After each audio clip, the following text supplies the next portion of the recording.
I was so excited about my first live stream. And if you've seen it already, Queen's Court, why I think the model of Queen's Court will not work. Hello, good evening. It is midnight on Wednesday morning, and this is the chatty chairwoman. I'm in the boardroom because I am determined to get this right. What do they say? If at first you don't succeed, try and try again. Now, if the sound was actually working on the video that you see posted that has the same title, then you would have known that the paralysis of analysis kept me away from coming on YouTube. I'm sure you've all been there, right? How will it look? How will it sound? What should I wear? Should I have lashes? Should I have on a shirt? Should I have on a cutoff shirt? Should I have on a long sleeve shirt? All of those thoughts come into your head and you never make a move. So earlier this week, I said, I'm just going to do it. I'm going to do it without the camera. The chairwoman is going into the boardroom. I love talking to people and talking about reality TV or current events, but the analysis and the evaluation about all of the stuff that doesn't matter seems to hinder my progress. So I said, I'm doing it anyway. So I did a live earlier this week, a whole 30 minutes of practice. Oh my goodness. And you know what? When I was finished, I enjoyed it. I say, you know what? This is what I want to do because, my background is public relations. That's my business for the last 20 years. This is what I want to do. But when you're in the business, you analyze things so much more. You overthink it so much more. And when I was done, I was so happy, but when I went to check it, what did I learn? I didn't have sound. So I'm doing this live right now with my fingers crossed and the hopes of having sound until I can get my daughter to be my moderator and cooperate with me, right? So we know how that goes. Anyway, so this is my thing of trying to get this box checked before the end of 2024, right? Where did this year go? I don't know if you feel the same, but I think this has been the fastest year of my life. And I think it's been the least productive. I'm going to admit it. I think I've done all of the things I was doing last year when I promised myself, when I did my vision board, that I was going to do so much more. But it didn't happen. I just don't know where 2024 has gone. And in the last quarter of this year, I said I was going to get this YouTube channel up and going because I love to talk.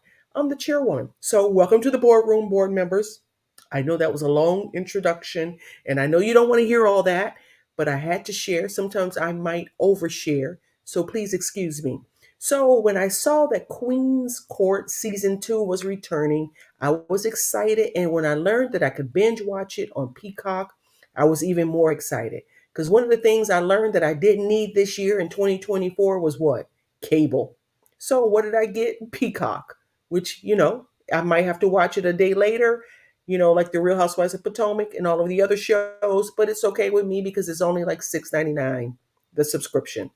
And I didn't realize, here I go again, off on a tangent, I didn't even need cable. I got YouTube, Peacock, and it's all right. I don't even need cable. Who knew? All those years of having cable and you don't really need it. I may bring it back when the Real Housewives of Atlanta comes back because, I am Teen Twirl. Anyway, not to get off on a tangent. So when I saw Queen's Court season 2 coming back, I sat down and watched it and I enjoyed it. What I like about Queen's Court is they always introduce you to someone. They introduced me to someone I didn't know very well, and I had an opportunity to learn more about them. For example, in Queen's Court season 1, of course, I knew Tamar Braxton, I knew Evelyn Lozado, but I did not know Nivi. I believe she was a girlfriend of Lil Wayne. Correct me if I'm wrong, but I didn't know anything about her. Learned about her, looked her up, and really liked her energy on the show. Really liked her energy. For season 2, of course, I knew of Miss Lisa Ray and I was familiar with Kay Michelle, but I did not know London Delish. I can't think of her last name, but I did not know her, so I had to look her up. and become more familiar with her. So they had three women, and I really like the fact that they are, I guess, in different generations. They bring different styles, different industries to the scene. Because I think London is an actress. Well, Lisa Ray is an actress, but Lisa Ray is more of an actress. She's been a long time actress. She's an OG. And then, of course, K. Michelle. So they brought them all on, and you begin to learn about each person, and they begin to go from the 22 eligible bachelors down to 10. So each woman ends up with two people each. Did I say that right? Two, four, six. I think at one time K. Michelle had three, but each woman ends up with a final two people, I mean, men to consider each. So we had Kay Michelle, she had Ben, which was a white gentleman who was older than her, I think about 53, three kids, did not want any more children. I think he said his youngest was about to graduate from high school. He did not want any more children. And Kay Michelle shared that she wanted to adopt a daughter. She felt like she had been blessed so much that she wanted to adopt a daughter. So for them, that was to me a recognizable deal breaker. But I thought he would have been something different, and he would have been the solid that she needed as someone in the industry. The other guy that she had in her lineup was Nas, and Nas was a businessman, and he was someone that was always off at meetings when there were moments in key moments. I'm trying to share the screen. When there were key moments in the show, he was always off somewhere, you know, negotiating a new deal, which is never a problem, right? He was always off somewhere negotiating a new deal, and didn't seem to have the availability that she wanted, K. Michelle. But he always managed to surprise her. And you will see him, he is standing right here behind Lisa Ray. So he was someone who had one child, and he said he wanted four children. So, in that regard, those key items, he was in line with what K. Michelle wanted, but he also wanted a domestic. He's Nigerian. He likes to know that the woman is playing the traditional role in the home, but he said he would be more flexible because he understand that K. Michelle had her own celebrity.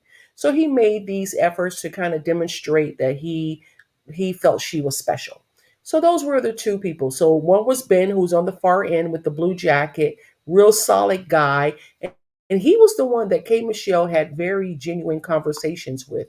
It is really disappointing that they didn't have an opportunity to explore more, because I thought he was the solid that she needed in order to live her life as a celebrity. You know what it kind of reminded me of? Of the Todd and Candy Burris on The Real Housewives of Atlanta. Todd understands his role and allows Candy to shine in her role as the celebrity in her pursuits of acting and music, etc. I think a better, let me say this, because Todd is kind of in the industry right now. He's taking a back seat for Candy's light to shine, but he supports her and also produces alongside her. I think a better example would be the late Greg Leaks and Nene Leaks, where Greg was okay with Nene being the celebrity. He was solid. He kept her together. He kept her grounded. I think that is what Ben would have offered for K. Michelle. So, and when I talk about will this model ever work, I'm going to get to that, where women have to stop selecting guys that we are attracted to and figure out the guy that will be good for us long term. Because I honestly believe, as women, and this is from hindsight of my life, if a guy is nice to you, kind, respectful, shows that he loves you, you can then in turn be attracted to him. The attraction can build for women. For men, it's the opposite. Men must first be attracted, and then the love will build for the woman. But men must first be attractive, but it's not the same for women. And I think when we lead in that regard, we miss out on really good guys. So I think Ben, who's here in this blue jacket on the right hand side, would have been a better fit for K Michelle if it wasn't for the deal breaker, which was he did not want any more kids. He would have been solid because she could have taken him and shaped him into the style she wanted. He was confident. Clearly, he had a solid financial stability. And I think a lot of them on this season were more stable than Queen's Court season one. Queen Court season two, the men were entrepreneurs. Many of them were in technology, engineering, software design. So they really were in very solid professions and businesses. I think they did a better job in terms of selecting the men this time versus in versus season one.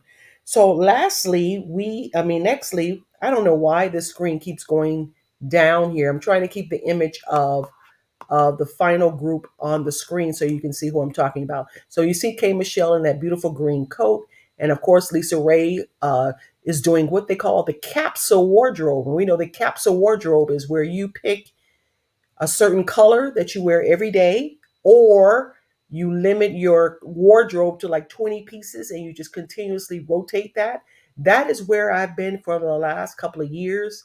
I don't have a lot of, I have one or two neon shirts. Everything else in my closet is black, white, beige, gray, because it keeps everything simple, clean, and classic. And I don't spend a lot of time thinking about what I'm going to wear. So I've started to adapt the capsule wardrobe process many years ago. I probably would wear all black every day if I could. One, because it's slimming. One, two, because it's classic. Three, because no matter where you go, you look great in it. You wear black to a meeting, to a movie, to a party. You always look great in black. And then you can accessorize it. And it takes the thinking out of it. And especially for women, we always want to make sure we look polished. Black always makes you look polished. So I think eventually I would probably evolve to black all the time, black and white. But Lisa has started with her capsule journey because she said she wanted to take away the complexity of what to wear every day. And we know a lot of very rich people adopted this model many years ago. Mark Zuckerberg, Steve Jobs, Donald Trump. Um, a lot of people have adopted this model. They call it the capsule wardrobe. I didn't even know the name of it. I always knew that I like to wear black, but when I started to research it, I saw it on YouTube and understanding the thought process behind it. And here I am again going off on a tangent. It really makes a lot of sense. If you say, you know what, I'm going to take the pressure out of what to wear, then it'll make starting my day easier. And we see that all the time with schools that require uniforms.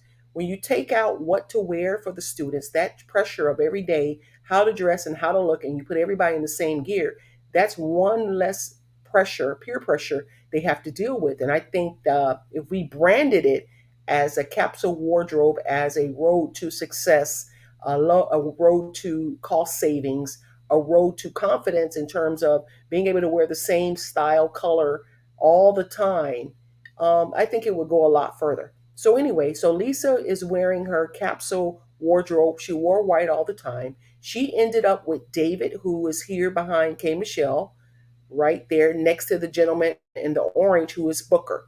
Both of those were two of Miss Lisa Ray's final bachelors.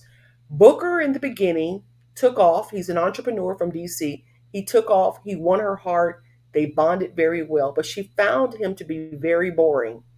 And she was afraid that he would mimic her last, the guy she was in a relationship last. She said every time she wanted to do something fun, she had to plan it. She had to bring it up. She had to mention it. And Booker kind of scared her in that regard because she said she did not want to be the one in the relationship always planning the trips, planning the fun, and making sure they're always constantly on the go. David, on the other hand, was a engineer, I believe, an IT specialist, very solid in terms of his financial strength. Both of them were. He was about 10 years younger than her, and he was more fun, more relaxed, more vibrant. However, she always felt that he always had game, meaning he always knew what to say. His words were so smooth. So she didn't know if his communication with her was really from a genuine place. So those were the two people that Lisa Ray had in the final two. Booker was first in the home, so he had a lot of opportunity to kind of woo her, to kind of get her attention, to kind of demonstrate that he can be her king. And then David came into the house, identified Lisa Ray as his interest, and he really put the moves on her in terms of whining and dining her throughout the process. And during that process, you kind of saw that Booker kind of got an attitude. You kind of saw how he handled conflict because his whole energy in the show changed because he now had competition and he did not like the fact that Lisa Ray was spending more time with David. So, and here's the thing, and Lisa Ray really got into the details, and her family, the brat, was one of her family members that sat in, got into the details about who made the most money and would they be able to, for the example she gave, if she goes into a jewelry store and she sees a $10,000 piece of jewelry, what would he do? Would they be able to help her maintain her lifestyle, what she's accustomed to? And he gave a very funny answer. David gave a very funny answer. He would say he would rob the jewelry store to get the item. So he gave a very funny answer for Debrat's question, but it kind of gave you some insight to their financial stability. Really thought the guys, like I said, on season two were much more financially stable. You can kind of see it in their energy, their relaxed, their grooming, their presentation, that they really were more financially stable. And in that regard, I think K. Michelle, there was one guy called Ashwa who was Nigerian, half Nigerian, half white, from Connecticut, and he had one child. He was the nice guy. He was the guy that we always overlook. I thought he would have been a different experience for K. Michelle because he was a nice guy, a handsome guy, but he was so quiet. And then she told him in the end that he was in the friend zone. The nice guy that doesn't want to approach, who's probably always always had the time to have women come up to him because he's just so handsome, not really assertive. And K. Michelle told him that he was in the friend zone. I went back to, as I watched that, I say, why do we always pick the guys that we're attracted to, or I hate to use this word, the bad guys, the tough guys, rather than and I hate to use this definition, the safe guys. I don't want to say safe. Why don't we pick the solid guys? Because I knew from Connecticut for K. Michelle, he was one of her earlier people. He was very well off, very established, but he could not get out of the friend zone. He never really communicated his interests in a solid way, and as a result, he was eliminated from the contest. So we see the ladies here; they're all dressed up. And what I do want to say as I go into London or Delish, I can't remember her last name. Her final two were Tracy and Zeus. And these guys were opposites. Zeus was a video production guy, very, very assertive, very vocal about how he felt about her. And then you had Tracy, who was very laid back, a military guy who we understand left the military once he found out his girlfriend had a child to come back and help raise his child. Real solid guy. His father came. I think he was the only one of all of the eligible bachelors that actually brought a relative to share with the ladies more about him. All of the other eligible bachelors brought friends, co-workers, frat brothers, but he was the only one that brought his actual parent. He brought his father, and I thought that was a huge plus. It's something that London overlooked. To me, that says solid, that says generational, that says relational. So when they bring their frat brother or some coworker or somebody they've known in the business for so many years, it kind of gives a red flag. And then again, maybe they were not local. But I thought for Tracy, that was a big deal that he brought his father to meet London as a part of the introductions of the families. So London had London Delish had Zeus and Tracy. They were on opposite ends. Zeus was very aggressive. Clearly, he was attracted to her, and they had deep conversation. She felt like Tracy wasn't strong in his communication. He was too laid back. But I think Tracy, I call him the walking wounded. I think Tracy looks like a guy, the nice guy, the good guy, who was in a relationship and a woman probably disappointed him before, so much so that he could not communicate. And I also said, maybe because he's military, military people are very reserved sometimes in their personalities and very observant. But he, to me, seemed more solid. And once again, it goes back to the good guy who will be with you for the long term, who will be solid. And if you're in the industry, you probably need the opposite, someone who can see and observe and discern if you are in harm's way. So I think sometimes it's good to have somebody who's not in the industry. And that was one of the things that London's family said when they did the meetup with the family. They told her they thought Zeus was probably an opportunist on the show because he's a video production person and actor, and is making a move on her because he wants to get into acting. And they felt Tracy was the better fit. He seemed more trustworthy and more honest, even though Zeus had given her a tremendous gift. Because I did not know that London's niece was at college and was and they lost her, and Zeus gave her a gift in reminder of her niece. So it was a very thoughtful gift. But once again, the family said, even as I have said, that they didn't believe that Zeus was in it for the right reasons, that he was more of an opportunist.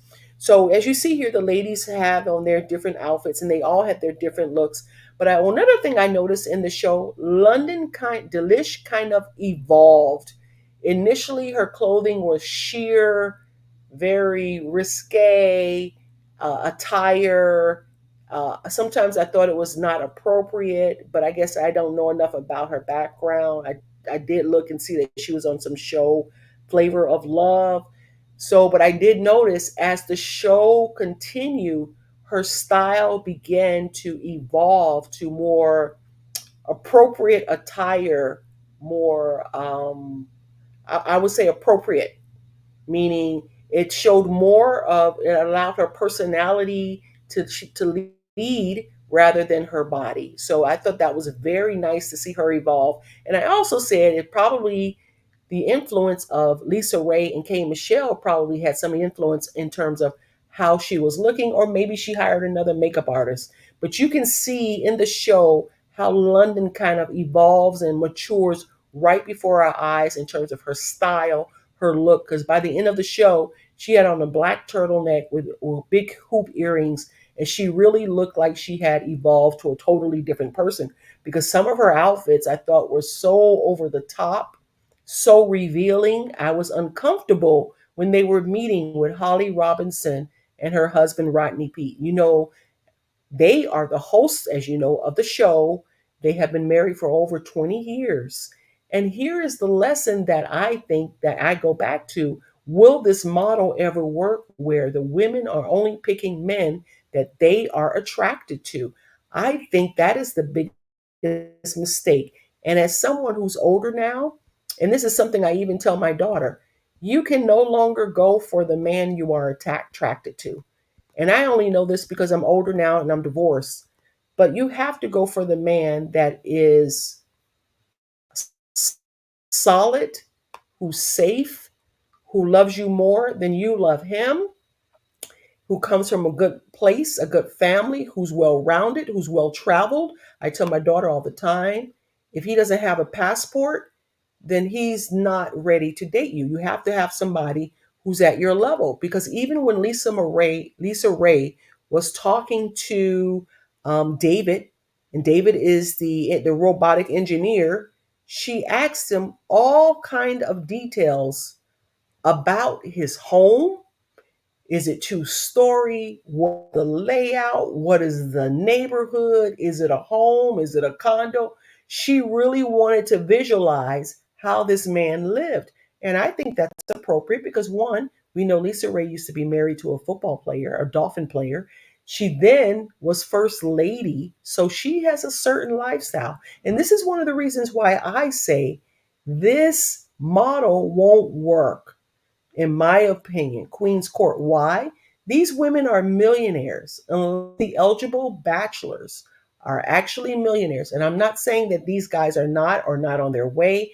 Like I said, many of these guys are solid. You can tell they did an excellent job really leveling up the bachelors. But these are millionaires. These women are millionaires. So the bachelors have to be millionaires as well in order for them to be considered attractive. So let's consider for a minute. Remember, we had in season one, Evelyn Lozano left with the guy at the end. They started to date. I think she lived in California and he lived in Atlanta, I believe. And they were talking about, cross country dating. I knew Evelyn would not stay with that man. Why? Evelyn Lozado has only dated, well, in the latter part of her life, only dated multimillionaires. Someone with a regular job will not meet her standard. And I hate to say it because she's accustomed to a certain lifestyle. So, in order for Queen's Court to work, they really have to identify eligible bachelors who are at the same financial level as the women. Otherwise, it's not going to work. It's not going to work. It's a false narrative to believe they're going to just embrace someone who's not on their level financially. Now, in season one, we did say Tamar and JR ended up getting married. They were married for about a month, according to reports. But that's because JR was someone who had a higher income level. But that's not the case. But they did better this season. But once again, if Lisa Ray was the first lady and K Michelle is a successful artist, and I'm not sure about how successful Miss London has been around, then they have certain expectations. So that is one of the reasons why Queen's Court, the model doesn't work. And as the chairwoman, and we're in the boardroom, we always think about the model and the formula. Does it add up? And the other reason why it won't, I say, because they always pick the guy that they're attracted to rather than the guy that will what? Be solid, who will be. So we have to stop picking the guy who we're attracted to and pick the guy that's more of a sure bet. I think the best example of that is the late Greg Leaks and Nene Leaks on The Real Housewives of Atlanta. Greg allowed Nene to shine. He knew that she wanted to be a star or was a star. He did not have a problem with taking a back seat to her, right, and supporting her. And then we have a great example when we look at the hosts themselves, Holly Robinson Peete and Rodney Peete. There is a segment on The Real Daytime that they did many years ago where Holly Robinson Peete said she was not attracted to Rodney Peete. When she first met him, she met him at some bar or some club or some party. She was eating, she was chopping down. She didn't care what he thought. She was going to enjoy her food because she simply was not attracted to him. Then him, on the other hand, he liked her. He was attracted to her. He liked the fact that she wasn't eating a salad. She was being her genuine self. So of course it helped that he was the NFL quarterback. Of course, I'm sure. But see, at that time, she didn't know who he was, right? At that moment, probably not. But, well, maybe she did because she was in the industry. But she wasn't attracted to him. And she still went out with him. And they're married now for over 25 years. So what does that tell you? I always believe, and I always say, women are nurturers. We are emotional beings. So if someone feeds us emotionally and supports us, then we have a greater tendency of what? Falling in love with them. So we have to stop leading with the attraction and start allowing ourselves to be open to the good guy the guy who loves you more than you love him, the solid guy, because if we always lead with the attraction, most likely it's the bad boy who's going to end up doing what? Disappointing you. So that's why I said this model will never work if the women are always going to go with the attractive guy, because I thought K. Michelle could have went out with Ben was the one she had the real conversations with. Ben was the one who really delved into her concerns, her life. Even though not having a child is a deal breaker, Ben was the genuine guy who could have leaned back and supported her career, and she probably would have been there for her in a way that she could have never even known was possible. And the same for Booker and Lisa Ray. I thought Booker was the solid one. Of course, he may have been boring, but she could have encouraged him to change his style. And I know what that boring factor is. That can be really draining on a relationship. And then, of course, lastly, London choosing Zeus over Tracy.